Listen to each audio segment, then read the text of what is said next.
1, 2, 3. There we are. I hope that worked. 1, 2, 3. Great. Hello, everyone. Thanks for coming. Thanks for coming back, I suppose.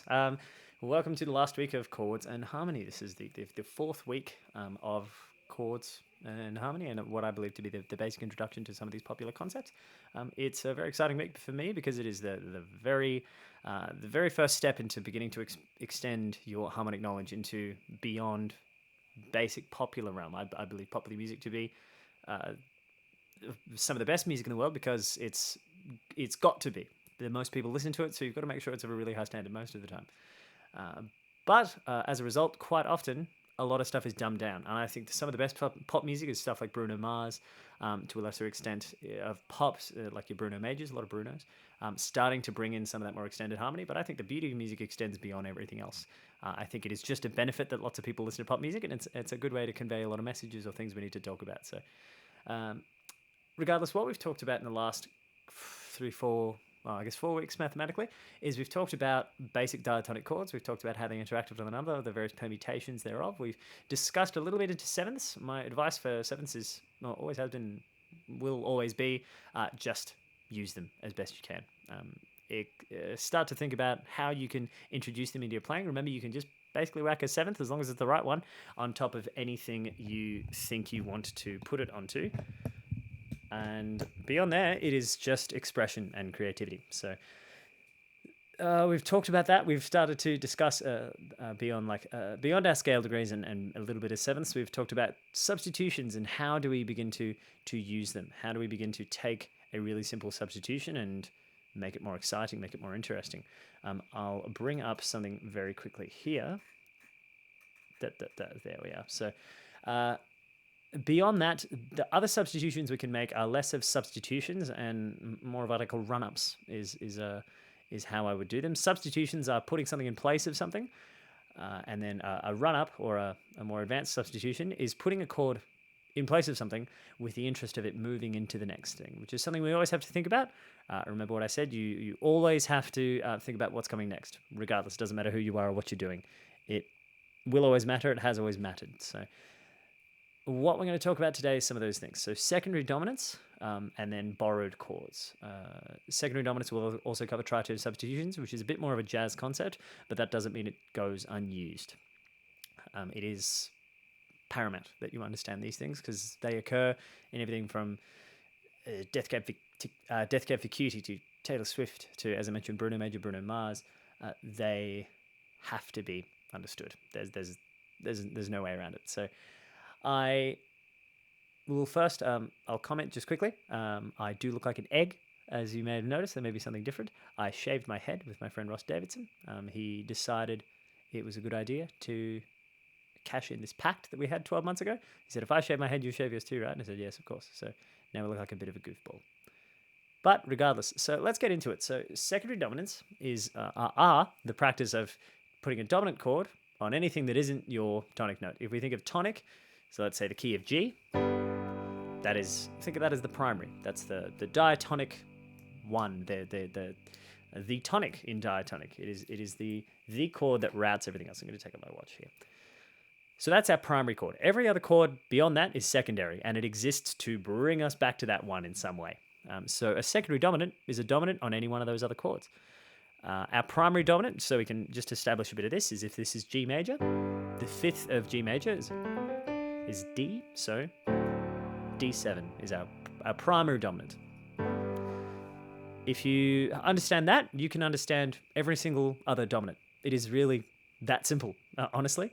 So let's get right into it, just very quickly into this. So secondary dominants are not as scary as they sound. I'll tell you that right now. They sound really exotic, and I'm putting sevenths and chords I don't recognize into keys that I thought I understood. It's okay. They challenge your sensibilities, yes, but they don't completely shatter what you already know and cause you to have to relearn something entirely. So apologize while I just make sure I'm still recording. So with the knowledge of the primary dominant, let's have a look at a few of the common secondary dominants. It is really that simple. It is the 5 of 6, the 5 of 5, and the 5 of 4. That's a say that 10 times fast for me. First of all, I encourage you to get out a pen and a paper because this is something that I don't have ample diagrams for, because I would like you to formulate your own understanding for it. So I can, if you'd like, I can provide the diagrams that I do have. I've excluded them from the current revision of the document for this exact purpose. I would like you to write them out as best you can. So we'll start with just our 1. That's really simple. Now, if I want to get to the 6th chord, I have a number of ways of doing it, obviously. I can go directly there, so G major, the 6th chord is E minor. I can do this any number of ways. It's almost infinite, the amount of ways I can approach it. I could just descend down diatonically, so then go D major over an F sharp into E minor. That's a really simple way of doing that. Another way of starting to approach this is thinking of our secondary dominants. That if we want to go to a chord, we think about what does a dominant chord do. A dominant chord keys our ear into that next chord we want. It's a signpost. It's a detour. It demands that we listen to it, because if you went, with the exception of a couple secondary dominants, if you choose a secondary dominant and go to a chord that doesn't belong to it, it'll sound quite janky. Maybe for the best, maybe for the worst, but it's a signpost and it demands attention. So using a secondary dominant is as simple as picking the chord we want to go to and adding the 5 of it. So G major, and I want to get to the 6th. So what I can do is I can think the 6th, and I need the 5 of that. So that's E minor. So I go up 5 notes in E minor, or in the key of G major from E. So E, F sharp, G, A, B. And I make that a 7th chord. So B7 sounds like this. Sounds really exciting. And your ear already wants that to go, So if I want to go, as I briefly forget how to play piano, play it again. That sounds like a song we already know, doesn't it? You say I'm crazy. And then the 4, C major 7. Really exciting, really simple. What is happening here is, we could talk about the theory of it all night long. We're creating a tritone, really simply. We're creating a D sharp and an A that wants to resolve inwards like this. So B7, so here's a B, and then E minor. So that tritone at a harmonic, a sonic level wants to move, and the ear wants to fix it, wants to pull it back into focus. So you're giving the opportunity to pull something out of focus and really draw attention to it. That is by far, I would say, the most common one. 5 of 6. If you want to try it in a different key, just for the sake of discussion, let's play D major. And what's the 6th of D major is, we can go down 3 notes, or 2 notes in the scale, 3 notes, however you want to think about it. It becomes B minor. And I think of B minor, and I go up 5 notes in the D major scale, so B, C sharp, D, E, F sharp, and I make that a 7th chord. So that's a major 3rd with a minor 7th, if you want to think about it like that. Again, that makes a tritone that wants to do this, or like this. Tritones can resolve 2 ways. So you got, where was I? So D major, F sharp, 7, B minor, and then G major 7 if you want to add that thing. So we can go, you say I'm crazy. Really beautiful stuff. That's the 5 of 6. It is immensely useful. I think it's really beautiful. I'll just add this as a little nugget. You can do something really cheeky with the 5 of 6, and this is auxiliary to everything we're talking about, so maybe write this in a little section, a little side section. If I take that 5 of 7, so I'll go back into G, and I'll play that B7. You can also, remember what we talked about, chords that can be substituted, and basically anything that's diatonic could exist in more of one of the same ways. E minor, or the 6th, can usually very comfortably be substituted with a 4. So the 5 of 6 would go into the 6th, but we can instead send it into the 4, and this is what that sounds like. So we got G major, we got B7, and then C major. You may have already heard that sound before. Off the top of my head, I can't actually think of a song that uses that, but I've certainly heard it, so good.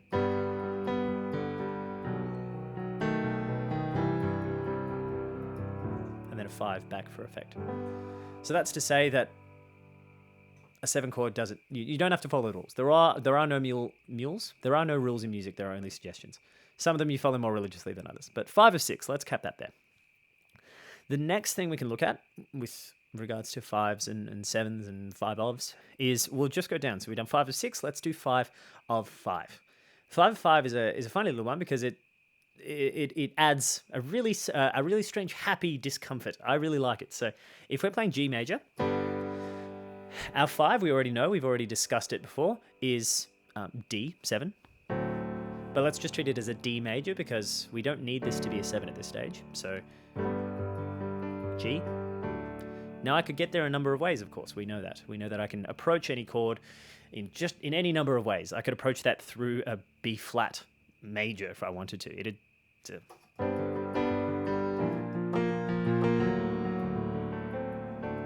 It's an interesting sound going from, but it's a cool one. Minor thirds, major thirds. There's minor third movement in it. But if I want to approach that with a 5 of, I take the 5 of D, so D, and I go D, E, F sharp, G, A. So we take A. So that's G. So I take A, make it a 7, and I can use that to go into D7.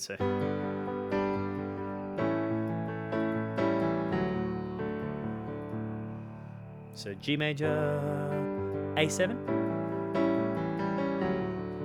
D major, and it can kind of sound like it's modulating keys. So if I go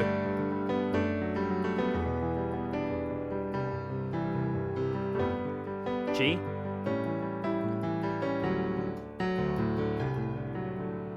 it has a really gospel sound to it. This happens all the time in gospel music. So I'll just play that again. So I played G major, D over F sharp, E minor, and then I play G major, and I play A7.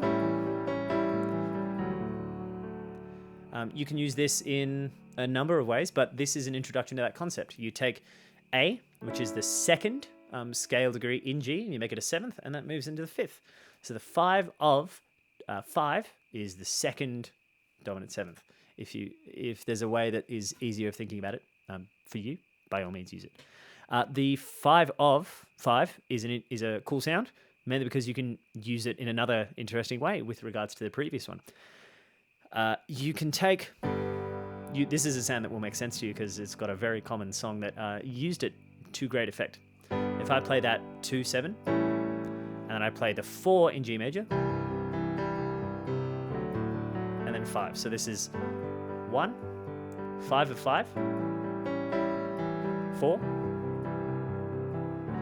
and you might recognize this as sounding something like this. You see you driving around town with the girl I love, and I'm like, forget you. Whoops. That one goes to the 1. I guess the change in my pocket wasn't enough. I'll forget you and forget her too. So that's going 1, 5 of 5, or A7 in this key, the 2-7 into 4, C major, into 1. Sorry that was a bit scattered just there. I apologize for the lack of congruence in that answer. But the 5 of 7 is one you can use in 2 ways. You can either use it to go to the 5 or to go to the 4. Write that down because that is amazing for your songwriting. As a concept, it's doing the same thing. I take A7. The tritone that's happening there is G and C sharp, and the G wants to go to an F sharp, and the C sharp wants to go to a D. So we end up with G and C sharp, F sharp and D.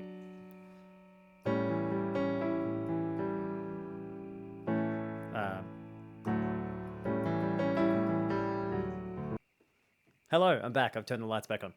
They're all controlled by Google Home stuff, so it's cool, but it messes with us. It's now getting night, so I apologize if it starts getting dark, but I'll try my best to fix it in post if I have to. So we've just done 5 of 6, so that's going... We've done 5 of 5, which is going as such.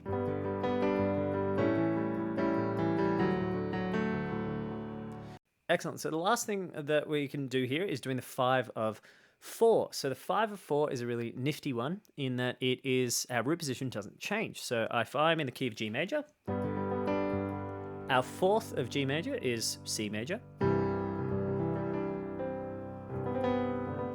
Will always be the most beautiful movement, 1 to 4, and then 4 to 1.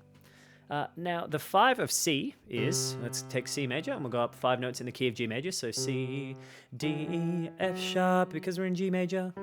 G, C, C, D, E, F sharp, G. Now, that's funny because it's actually the 1 of the key we're in. How nifty. So if I play G, I can then play G7, and I can play C major. How's that? And then maybe I do D7, back to G. So I can do a full cycle with 3 chords, basically.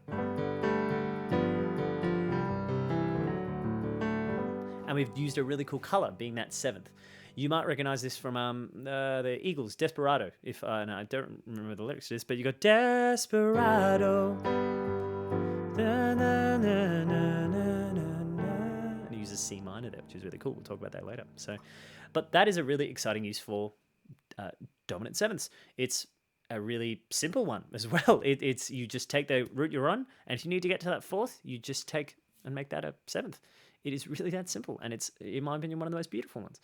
We know I love the 4 chords. So an example of this in popular music is, you might know the song, it's called, let me bring up the lyrics to this one because I do remember it. So Just Friends by Music Soul Child. I'm sure you all know. So this is really used really effectively in this song. So you got if I'm in the key G, this song starts on the 6th. So E minor is what I'm looking at here. So this sounds like this. It goes, in fact, I'll explain it before it happens. You've got E minor, and then the next chord is D minor 7 into G7 into C. C major 7. But if we discard that D minor 7, which I'm going to talk about that afterwards, it is going from E minor to G7 to C major. And then actually it goes to B7, which is, in the key of G, is the 5 of 6. And it goes back into a 6th. So this is a great example for 2 of these things. So you go, I'm not trying to pressure you, just can't stop thinking about you. You ain't even really gotta be my girlfriend. I just wanna know your name, and maybe sometime we can hook up, hang out, just chill. Really beautiful. It is a great use of 2 secondary dominants. It is effectively only 2 chords. It is E minor and C major, and then it has 2 chords that link you to the next one. That is a textbook example of how these 2 things work. And I actually forgot that was later in my program, so I'm going to have to edit that out now. So I'll revise it on the fly. That's fine. So that is the 5 of 4. It is super simple, super effective. It is starting to get dark outside. It is super simple, super effective. I'll have to keep an eye on that. And it doesn't take a whole lot of knowledge to use a secondary dominant. It just doesn't. It just requires a bit of experimentation.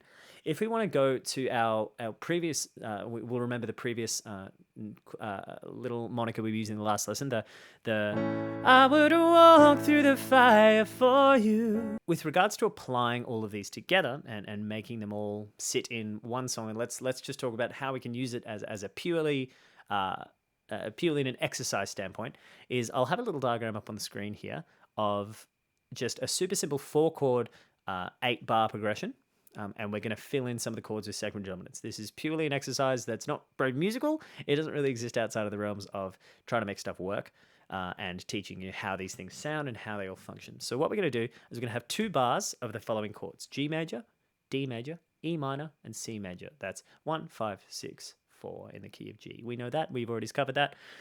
And you've no doubt heard this progression a myriad of times. So I'll play this here, and I'll sing along with our famous melody that we had last time, that I would have walked through the fire for you. We'll play it in G major. So 3, 4. So I would walk through the fire for you.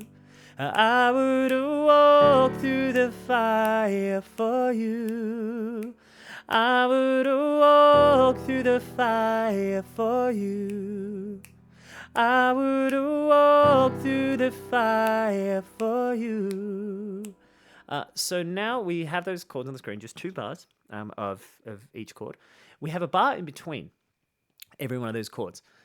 How about in the place of those empty bars, we put the secondary dominant of the next chord? Because remember, secondary dominants, they hinge more on the next chord than they do on the previous chord. In fact, it hinges entirely on what that next chord is, basically. So if I took each one of those chords, we'll keep G the same, obviously, because it's good. We don't have anything before that, so we can't do anything with it. The next one we have is D7. So D7 is the 5. So let's play the 5 of 5. So the 5 of 5 in D7 is, of course, it is A7. We take D major, we take D, E, F sharp, G, A, and we play A7. And we move that into D major. So I'll play just up until that D major now and see what that sounds like. Just doing 1, 2, 3, 4 bars like that. 1, 2. So I would walk through the fire for you. I would walk through the fire for you. Probably not the best sound, and I don't think I would write something like that myself, but we understand that that works like that. The next thing we'll do is we have a bar after D major that is leading into, well, it's an empty bar that's leading into E minor. So since we're leading into E minor, how about we use the 5-7 of 6. So E minor is the 6th, so we need to find the 5-7 of that. So we got 5 notes on E minor, E, F sharp, G, A, B, as I play down the octave. So that's B, we played B7.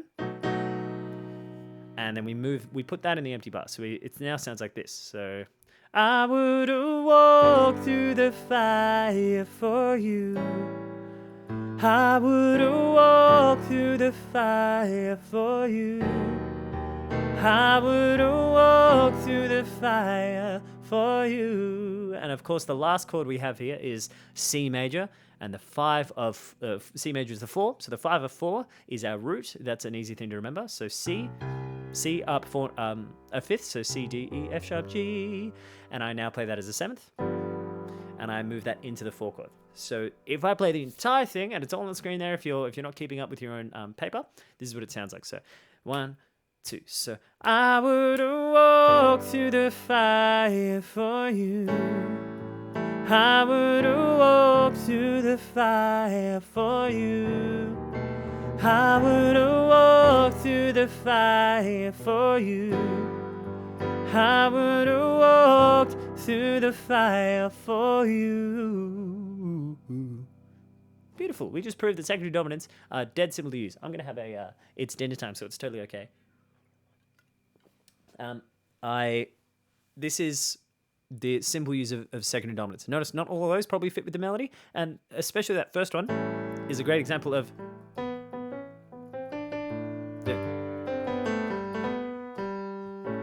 it wasn't super strong, was it? I would walk through the fire for you. It was kind of strong. I would walk through the fire for you. That was cool. I would walk through the fire for you. Was inconsequential. This is how simple it all is. It's obviously a lot more difficult than that in more practice, but in terms of a concept, that is as difficult as it gets. Going back to that soul child example, there's one more thing we can do with that if we want to make it a little more interesting, and I'll only demonstrate it in the context of soul child, because I don't want to spend a great deal of time talking about all of this and every single 2-5 possibility. What we're going to use is a 2-5 in the reference of Music Soul Child into the next chord. So if we play those chords to Music Soul Child, which are the E minor, the I'm not trying to pressure you, just can't stop thinking about you, you ain't even really gotta be my girlfriend, is notice there was a chord, there were 2 chords in between the E minor and the C major. So we played E minor, we then played D minor, 7, and then G7. Now we know what G7 is. We know that G7 is the secondary dominant to C major in the key of G. So we know what that is. But what is that D minor doing? It doesn't seem to fit in any other way. It's got an F natural in it. I suppose that helps because it's got G major, 7, G dominant 7th also has an F. But it doesn't seem to fit in any other way. The answer is, and it's a concept you may be familiar with when it comes to some basic jazz harmony, is a 2-5-1. A 2-5-1 is by far the strongest movement in jazz in music you can play. It is most predominantly used in jazz because it does move around so many keys and it's so fluid and modulative that using a 2-5-1 is a great way to just cement yourself back into a key. It's textbook, it's simple. So what we're doing is we're playing D minor 7, G7, and then C. That is a 2-5-1. So as another placeholder before our before the C major, we added another chord just to add more color. So it sounds like this. So 1, 2. So I'm not trying to pressure you, just can't stop thinking about you. You ain't even really gotta be my girlfriend. I just wanna know your name, and maybe sometime we can hook up, hang out, just chill. I'm not done, and so on and so forth. I could establish this in a number of different ways. If you want to know, message me, because I don't think it's fair to eat up an entire lesson with this. I'm already well over where I thought I would be at this stage. So that is secondary dominants in a nutshell. This is how they function. When it comes to tritone substitutions, it's as simple as when it's a dominant chord, move it down a tritone. It doesn't change much else, but it does start to turn it away from popular music. So I'll only demonstrate it once. Let's say I wanted to do the 5/7 of 4. I'll just do that example again. So the G7 there, that is the 5/7 of 4. I'll take it up or down a tritone. It doesn't matter. Tritones are the same in either direction. So C sharp or D flat, however you want to think about it. We'll say D flat just for the sake of fluency. So D7, so G major. I play D flat 7, C major. It's more jazzy. But if I play as I play the right notes, let me do that again for you.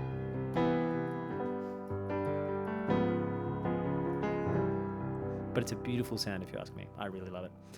And it is that simple to use. So experiment with that more than anything else, because it's not something that you can provide a lot of pop examples of how it works. Not at least to my knowledge. I'll take a short break and I'll discuss and I'll outline the next thing, which is borrowed chords. So borrowed chords, we're going to talk about a couple of borrowed chords and how to use them really effectively. I'm only for the sake of this discussion, I'm only going to talk about realistically 2. I'll extend it to a 3 just in terms of how to kind of examine the chords a little more. But we're only going to talk about, we're only going to talk about 2 functional ones. Those ones are, write this down if you want, they are the minor 4 and the flat 7. Those are 2 separate things, the minor 4 or the 4 minor if you want to say, and then the flat 7 or the flat 7 major if you want to be more specific. But if I play G major, the minor 4 is, we take the 4 chord, we play it as a minor, so that is C minor. I had a little 6 there.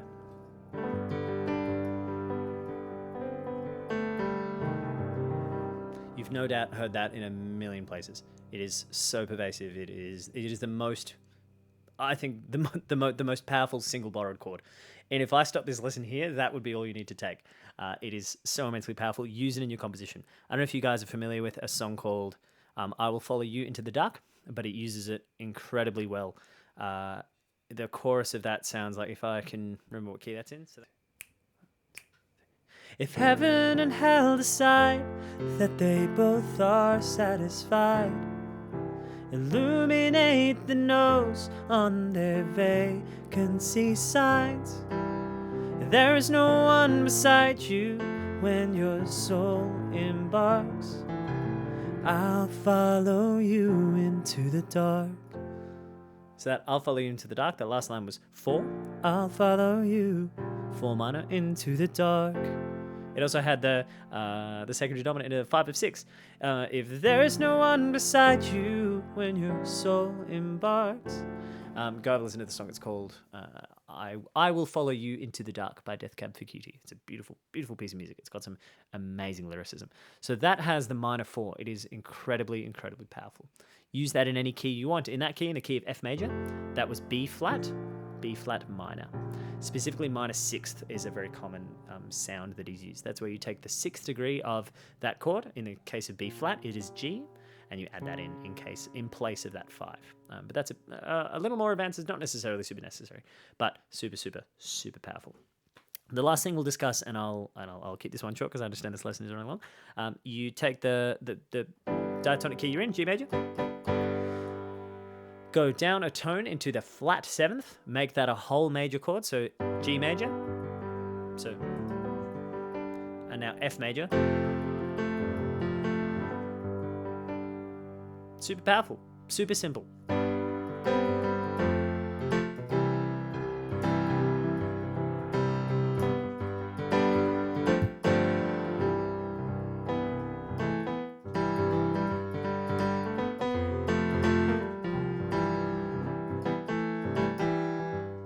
Super dead simple. It's dead simple. You can use that going up into that chord as well. So let's say I'm going.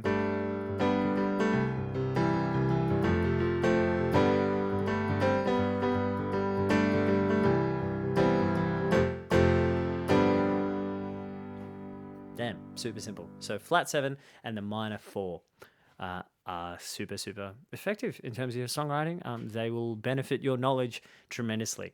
Listen to loads of Elton John. He uses both of those things. You could also get a little bit from Billy Joel is amazing at the use of great chord substitutions. He also likes to jump around keys, which is awesome. I'll cut this lesson off here because I know it's running short. If you have any more questions about possible chord substitutions, or if you want to know anything more about what I've said today, please let me know. It is now dark outside. Skip to the front of this video and skip to the end. You'll see that it has physically changed time. So time changes. So that's all I have time for today, dudes, but maybe I'll cover this a little more into the next, before the next lesson. We'll be talking about melody, and I'll be discussing how best to hear a melody. We did a little bit of that with Justin Bieber, intentions, but how can I start to use that and transcribe, and how can I have a few motivic ideas with regards to doing that. So thank you so much for listening and sitting through this and doing all this shit. I love you muchly, and that's all we need, dudes. Love you much. Cheers.